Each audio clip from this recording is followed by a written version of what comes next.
mission from either anyone in the administration or the Congress. It's good to be with you. Welcome to the Department of Justice.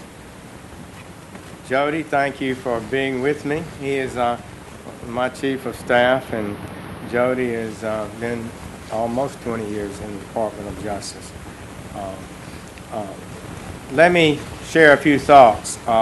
First, about the comments that I made to the committee that have been said to be incorrect and false. Let me be clear. I never had meetings with Russian operatives or Russian intermediaries about the Trump campaign.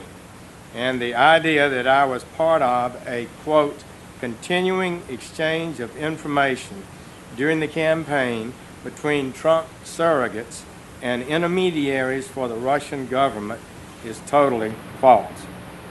That is the question that Senator Franken asked me at the hearing, and that's what got my attention as he noted it was just breaking news, and it got my attention, and that is the question I responded to.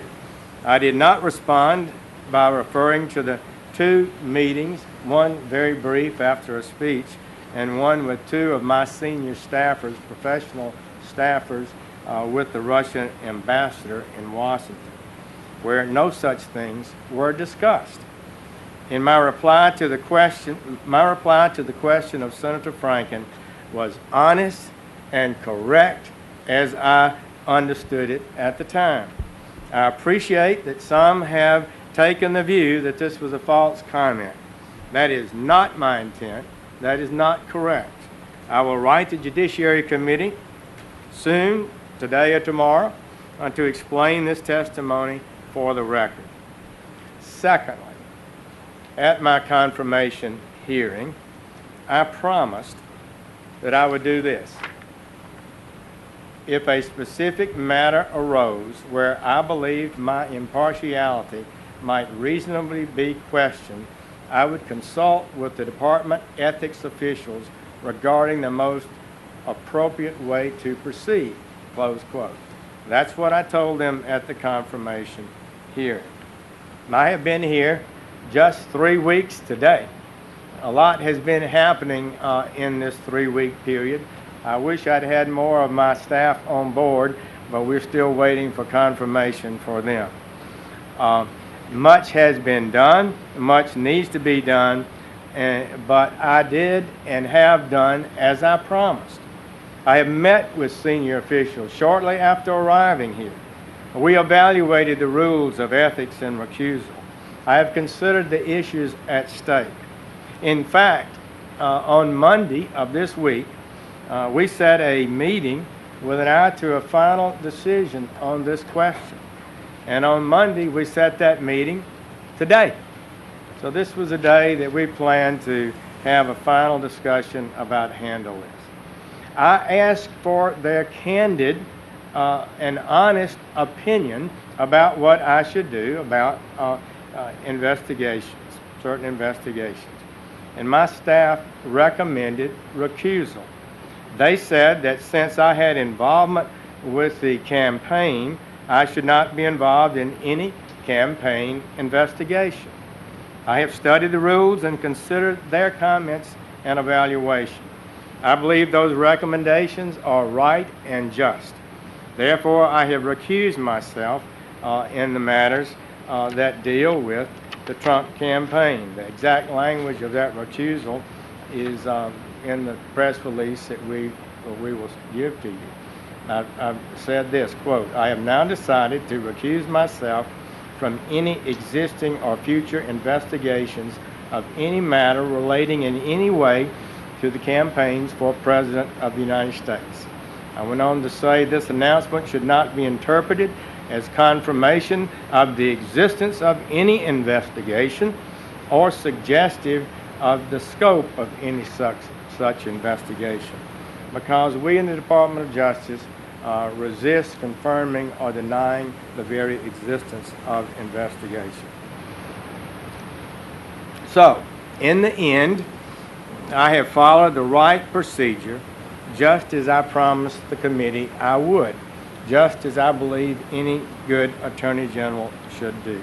And a proper decision, I believe, has been reached. So I thank you for the opportunity to make those comments and would be pleased to take a few questions, okay?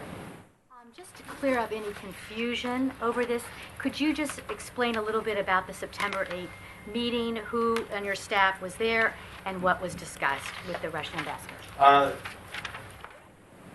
The Russian ambassador apparently sent a staffer to my office, I did not see him, and asked for a meeting, as so many of the ambassadors were doing. And we set up a time, as we normally did, and we met with him. Two of my senior staffers were there, and maybe a younger staff or two, and they both retired Army colonels and not politicians, and we had we listened to the ambassador and what his concerns might be. Well, it was just normal things, such as I started off by saying, I don't remember a lot of it, but I do remember saying I had gone to Russia with a church group in 1991, and he said he was not a believer himself, but he was glad to have church people come there. Indeed, I thought he was pretty much of an old-style Soviet-type ambassador. And so we talked about a little bit about terrorism, as I recall, and somehow the subject of the Ukraine came up. I had had the Ukrainian ambassador in my office the day before, and to listen to him, nothing that Russia had done nothing that was wrong in any area, and everybody else was wrong with regard to the Ukraine. It got to be a little bit of a testy conversation at that point. It wrapped up. He said something about inviting me to have lunch. I did not accept that, and that never occurred. I don't recall, but most of these ambassadors are pretty gossipy, and they liked, this was in the campaign season, but I don't recall any specific political discussions. All right. Do you recall meeting with Ambassador Kislyak any other times?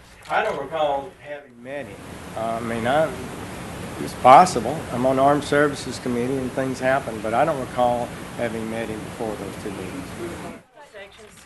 Did he sound you out on the question of sanctions? And why do you think he sought the meeting with you? Did he consider you a representative of the Trump campaign?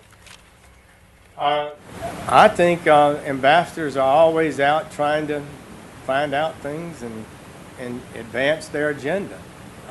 Most of the countries that ambassadors I met with, they would lay out the case for Ukraine, would lay out its case, Poland laid out its case, Latvia, Lithuania, Hungary, Japan, Canada, Australia. I met with all of those ambassadors over the year, and so I think that's why they...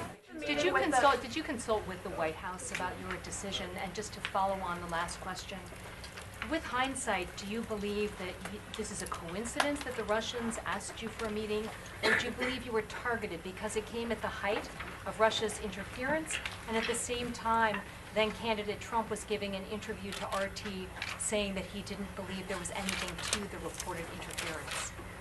I don't recall and don't have a sense of it, any connection whatsoever about that. I'm not sure I even knew when we set up the meeting, what was going to be going on in the world at the time. So I can't speak for what the Russian ambassador may have had in his mind. Have you met with any other Russian officials or folks connected to the Russian government since you endorsed Donald Trump? I don't believe so. We meet a lot of people, so. From those two meetings you discussed with the ambassador? I don't believe so. General Sessions, the White House press secretary and the president himself both said today that they think you should not recuse yourself from these investigations. Did you do that? I did share with White House counsel, or my staff has, that I intend to recuse myself this afternoon. But I feel like, because they don't know the rules, the ethics rules. Most people don't. But when you evaluate the rules, I feel like that I should not be involved in investigating a campaign I had a role in. One more question and we'll wrap this up. Two questions, if I may. One, you were already considering recusal before today, is that correct? And secondly, when you answered Senator Franken's question, were you just not thinking of the meeting with the Russian ambassador, or did you not consider it relevant? I was taken aback a little bit about this brand new information, this allegation that surrogates, and I had been called a surrogate for Donald Trump, had been meeting continuously with Russian officials, and that's what it struck me very hard, and that's what I focused my answer on. And in retrospect, if I should have slowed down and said, but I did meet one Russian official a couple of times, that would be the ambassador. Thank you all. Take care.